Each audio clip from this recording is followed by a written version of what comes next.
A tabloid ran an anonymous insider this spring claiming Zendaya and Sydney Sweeney could not stand to share a room. The internet spent a week building the case out of red carpet photos and body language. Nobody who actually works on Euphoria has confirmed a word of it, and several have said the opposite, on the record, with their names attached. The real story is stranger, and it has been sitting in the box office numbers for 12 months. Two women came out of the same show at the same time under the same creator. One rebuilt her body for a film almost nobody saw. The other adjusted a single register in a film that made $132 million, and the reviews called it a career highlight. Both of them got better. Only one of them got paid for it. So we are going to run the test properly, on the same evidence, and it will produce a winner.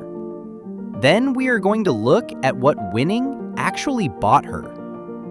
Before we go any further, pick one. Put the name of the actress you think wins a straight range test in the comments right now, before you have seen a single piece of evidence. Then stay and watch whether the evidence agrees with you. I want a timestamp on that guess. The engine driving all of this is a single anonymous source. One insider, one paper, alleging a rivalry over a co-star and political friction behind the scenes. No name attached and no second outlet confirming it. Here is what people with names have said. Sydney Sweeney, on Vanity Fair Little Gold Men podcast in June, dismantled the scheduling theory directly, pointing out that the entire cast was in first position to HBO, so nobody calendar was holding anything up. Her castmate Jessica Blair Herman gave the boring answer nobody wanted, that the two women have separate storylines, shoot on separate days, and there was no drama to report. The clinical psychologist Alyssa Knight put a name to the reflex, the comparison instinct that fires whenever the media positions two women as rivals, and concluded this particular feud rests on speculation rather than evidence. The feud is not real. The comparison underneath it absolutely is. And there is exactly one place in television where you can run the experiment cleanly. Television criticism rarely gets a controlled experiment, and Euphoria handed it one. Two actresses, same set, same creator, same moment, same exposure. Zendaya played Rue and won the Emmy for it twice. And now, the Emmy for lead actress in a drama series, Zendaya! And the relapse sequences remain the ceiling of her dramatic work.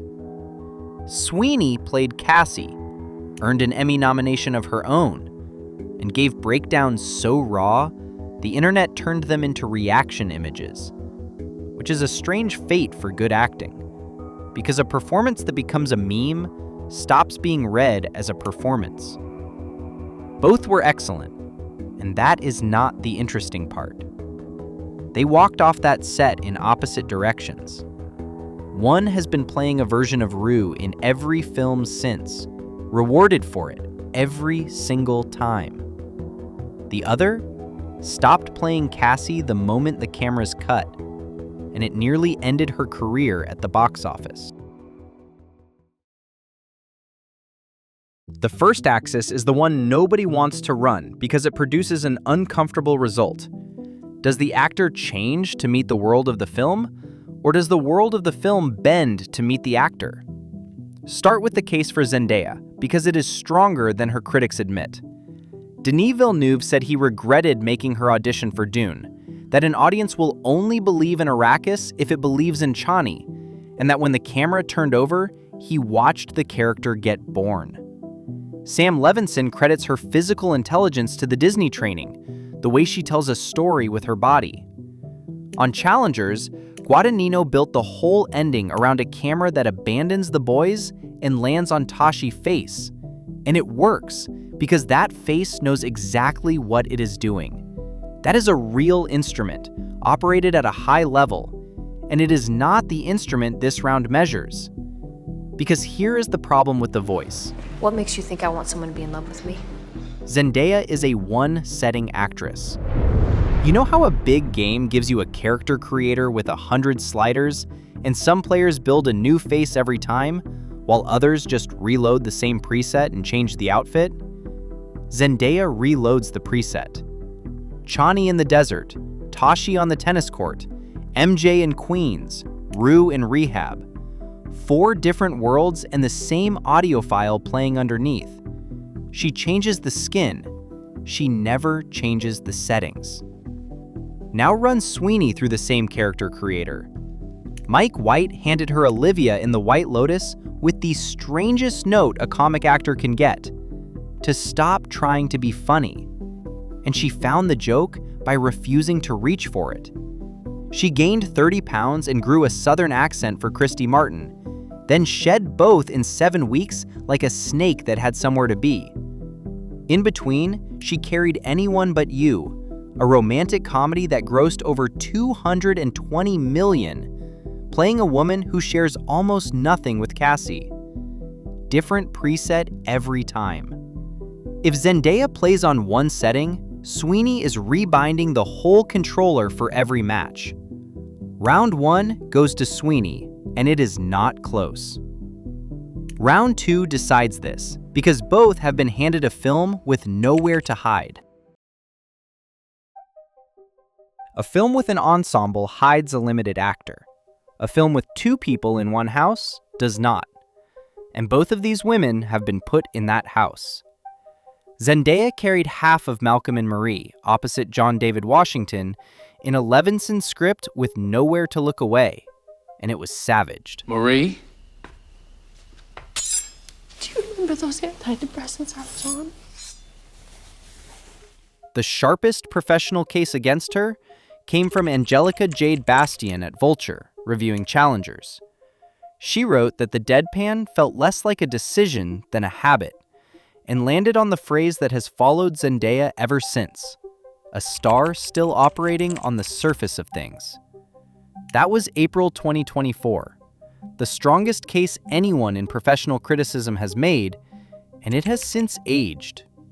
In the drama, released this April, Zendaya works quieter than anything in Euphoria or Challengers, listening rather than speaking, and the reviews called it a career highlight.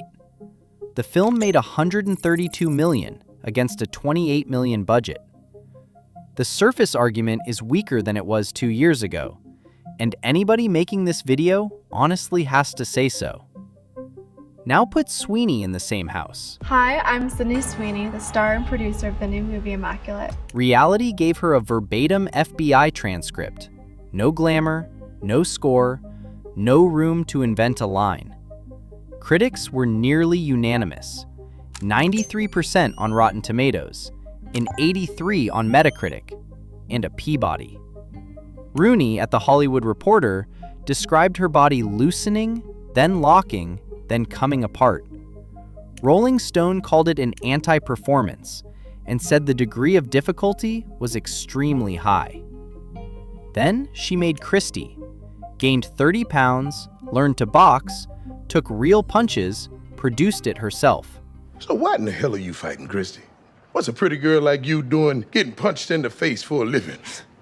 I'm good at it, sir. It opened on 2,184 screens and grossed $1.3 million, $646 per theater. The second weekend, it dropped 91.7%, the worst second weekend collapse Box Office Mojo has ever recorded. Worldwide, it finished under $2 million against a $15 million budget.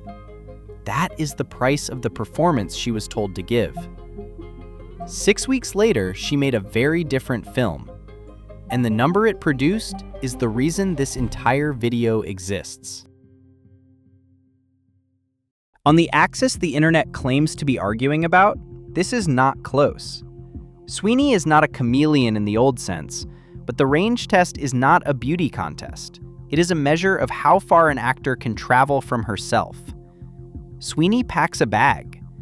She has moved across horror, satire, tragedy, romantic comedy, and a boxing ring. and she does not send a postcard home from any of them. Zendaya does not travel. She builds the whole film in her own living room and makes you come to her. And she is world-class at that, which is a different job with a different name. One of those is presence. Only one of them is range. Sweeney wins the range test, and she has won it for about 4 years. She is also the one the culture files under bombshell. She spent the autumn on every Best Actress shortlist the trades printed, and in January, the Academy left her off the 5 while nominating Kate Hudson for a Neil Diamond tribute band. Go back and look at the name you typed in the comments. Whoever you picked, the evidence just handed you a winner, and the industry ignored it. That happened for a reason, and the reason starts about 20 years before either of them stood on a set. Sweeney named the mechanism herself in Cosmopolitan back in 2022. She said people did not take her seriously in Euphoria because she took her shirt off, and pointed out that there are hour-long compilations of famous male actors doing nude scenes and winning Oscars for the work, while a woman who does the same gets reclassified as somebody who takes her top off to get a role. This is the prestige tax, the surcharge the industry quietly bills to a specific kind of actress, and the invoice reads like this. Before we will call it acting, first prove you are not the thing we already decided you were. Cover up, gain the weight, kill the glamour. Then, maybe, we let the word talent into the same sentence as your name. That is reality. A woman in a plain shirt reciting a transcript. And every review framed it as Sweeney proving herself, paying the tax in full. Then, in July 2025, a denim company ran a pun. Jeans in jeans. Half the country read it as a wink at eugenics. Sydney Sweeney has great jeans. The other half read that reading as proof the first half had lost its mind. Sweeney did not write the slogan or design the campaign, and later said the views people attached to it were not hers. Here is the part nobody argues about, because it is arithmetic. Reuters reported American Eagle shares rose 77% from the campaign launch, with revenue up 37% over the following 6 months.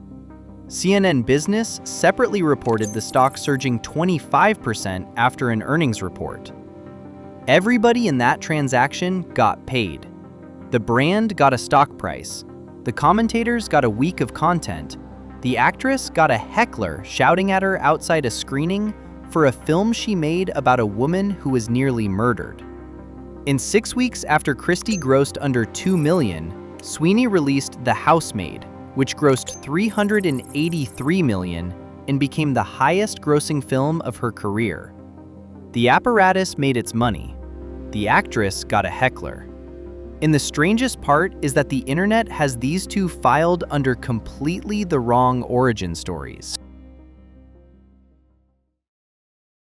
Ask the internet to describe these two careers, and it tells you a story it never checked. Sydney Sweeney is the blonde who got handed everything. Zendaya is the one who fought for it. That story is backwards. Zendaya was raised in Oakland. Her mother worked at the California Shakespeare Theater, and she has said she watched stage actors from the age of 2. At 13, she was on the Disney Channel, then Dancing with the Stars, then the machine Disney has run for 40 years to turn child performers into adult stars. She has called that pipeline a cage, and she is right. It was also a road, and it was already built. Sweeney grew up in Spokane. Her family took on real financial strain while she chased this. At 11, she built a 5-year business plan in PowerPoint and pitched it to her parents as an argument for letting her act. She moved to LA at 13, took a business degree partly so she could read her own contracts, and when the industry stopped offering the roles she wanted, she started a production company and financed them herself. That is how Immaculate exists, and Anyone But You, and Christie. The Disney kid had the institutional on-ramp. The striver built her own road, produced her own vehicles, and gets called Nepo adjacent by people who have never looked at either childhood for longer than a thumbnail. None of these stays contained to two actresses. A young performer watching the last 12 months learns a specific lesson. Transformation is expensive, it hurts, and it does not pay. Persona is cheap, bankable, and it compounds. Gain 30 pounds and take real punches, and you might open on $646 a theater. Stay recognizable, and you might open on $111 million. Casting directors read that market correctly. So do studios, and so do the people who decide which performances get campaigned for Oscars. None of them are stupid, and none of them are villains. They are responding to a demand signal, and the signal comes from ticket sales, from watch time, from what gets clipped and what gets scrolled past. But there is a second signal underneath, older and uglier, and it deserves a name. Call it the bombshell penalty. We decided long ago that a certain kind of woman comes with a ceiling welded on. Give her the blonde hair and the body the internet fights about, and a verdict gets filed before she finishes her first line, that she is furniture with a pulse, there to be looked at rather than believed. Sweeney walks onto every set carrying that file, and the early roles that leaned into that image stapled it shut. So when she finally covers up and rebuilds her body for a story that has nothing to do with any of it, the audience does not follow, because you cannot unring a bell the crowd rang about you 5 years ago. Christy Martin survived a man who tried to kill her, and Sydney Sweeney gained 30 pounds and let herself be hit in the face to put that story on a screen, and almost nobody went. Zendaya spent a decade being told she is the most exciting actress of her generation, while being handed roles that ask her to be exactly what she already is. And when a director finally asked her for something else this April, she gave it to him immediately. Neither of those is a story about a woman failing. Both are stories about a scoreboard that pays for the wrong thing, kept by a culture that never notices it is keeping score, and read every quarter by an industry that has never once misread it. Sweeney did everything they say they want. She trained, she transformed, she picked the hard story over the easy paycheck. And the same audience that called her a bombshell for years looked at the boxer with the broken nose and decided they would rather stay home. She brought them a receipt for everything they claimed to want, and they told her the store was closed. Zendaya never had to fight that fight, and she is genuinely good. And both of those things are true at once. One of them got to be herself. The other had to prove she was allowed to be anything else. Only one of those is a review of the acting. So here is the only question left, and it is not for her.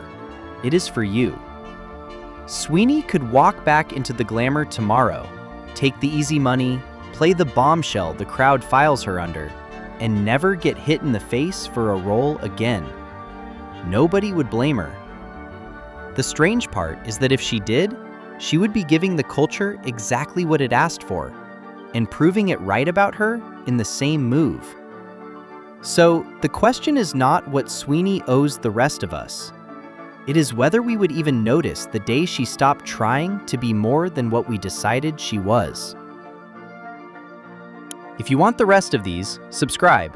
That is the only thing I am going to ask you for.